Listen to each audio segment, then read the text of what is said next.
অবশেষে ইরান শক্ত প্রতিপক্ষ বলে স্বীকার করেছেন মার্কিন প্রেসিডেন্ট ডোনাল্ড ট্রাম্প। তিনি বলেন, সাম্প্রতিক অভিযানে ইরানের সামরিক সক্ষমতা অনেকটাই কমে গেছে। দেশটির ক্ষেপণাস্ত্রের মজুদ ও ড্রোন উৎপাদন ক্ষমতাও উল্লেখযোগ্যভাবে ক্ষতিগ্রস্ত হয়েছে। তবে সবকিছুর পরও ইরান শক্ত প্রতিপক্ষ।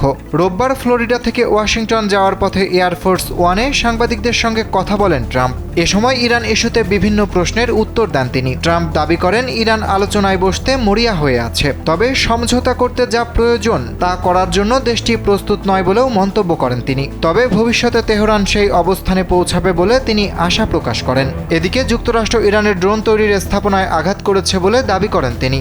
একই সঙ্গে এ সপ্তাহে ইরানের প্রধান তেল রপ্তানি কেন্দ্র খার্ক দ্বীপে আবারও হামলার হুমকি দিয়েছেন মার্কিন প্রেসিডেন্ট।